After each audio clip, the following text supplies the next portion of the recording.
Hello students. In the last episode we studied about pollination. Now there are certain very special type of pollinations that we find in some particular type of inflorescence, and so we'll be talking about these two pollinations.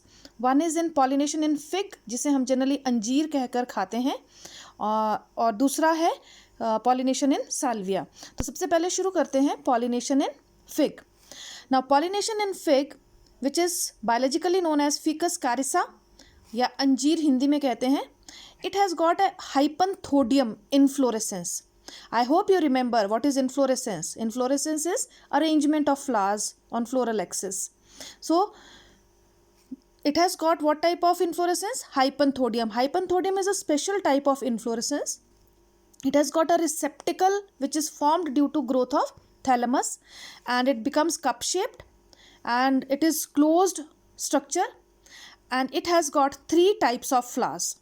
Male flower, which is near to the, as you can see in this diagram, the male flowers which are near to the top, then the female flowers which are at the base, and there are some sterile flowers. Actually they are female sterile flowers which are present in the middle.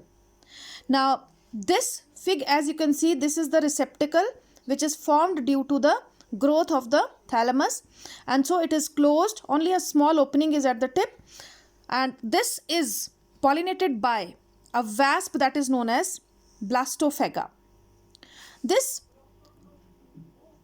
wasp enters this inflorescence to lay its egg deep inside here.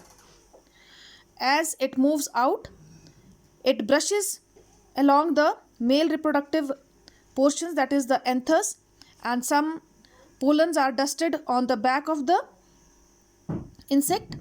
And now when this wasp moves and enters a fresh hypanthodium inflorescence to lay the eggs, so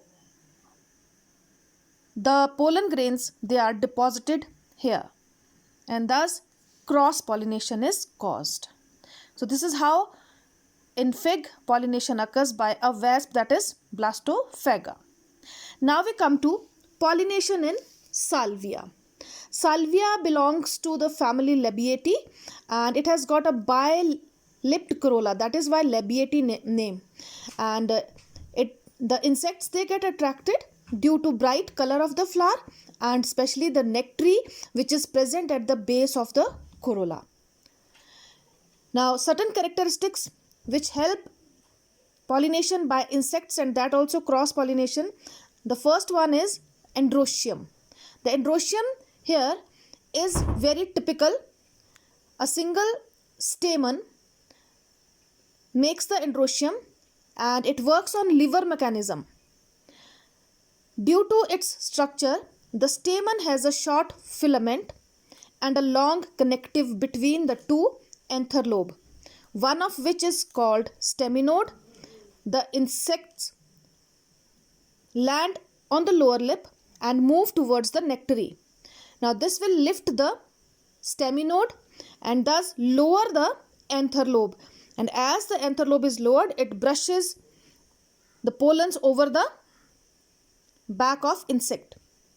Now as this insect visits another salvia flower where the female part, that is the gynoecium, is already mature, and when the gynoecium matures, the stigma that protrudes out of the lips. So as again the insect enters the flower landing on the lower lip, the stigma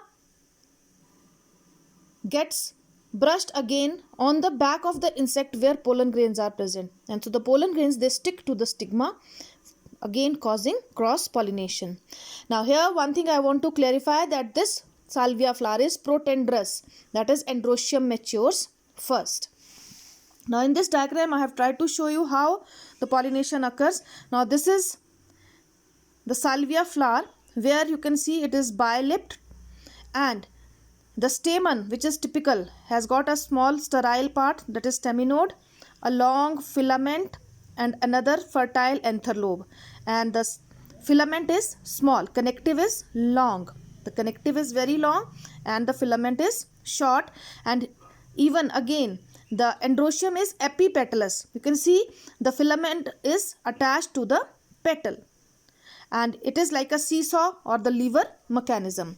You can see as the insect lands and it moves towards this nectary which is here, it will push this staminode up and the anther will brush on the back of the insect. Now as insect will move to another flower for nectary, we can see that the mature stigma which is now protruding out of the corolla will touch the back of the insect, thus the pollens will stick to the stigma. So this is how cross pollination occurs in salvia by insects. Then we come to ornithophyly. Ornithophyly is pollination by birds. Now the flowers are very large here, they are brightly colored and they are scentless. No scent is present, but they have nectaries. Now it is said that hummingbird can take in almost around about 10 times its own weight of nectar in a day. Their beak is long and the birds, they visit the flowers for nectar and pollens. So when they are taking in nectar, the pollens, they stick to the beak of the insect, and when they visit another flower of the same species for the nectar, the pollen grains will be dusted over the stigma automatically. Now hummingbird is an example, and the flowers in which this occurs is bottlebrush and coral tree. Then is chiropterophily. Chiropterophily is pollination by bats. Some of the bats, they feed on nectaries and they help in cross pollination. An example is Kigella and Durio. So I hope you will do these because they are important questions, and any queries please write them in comment box. Thank you.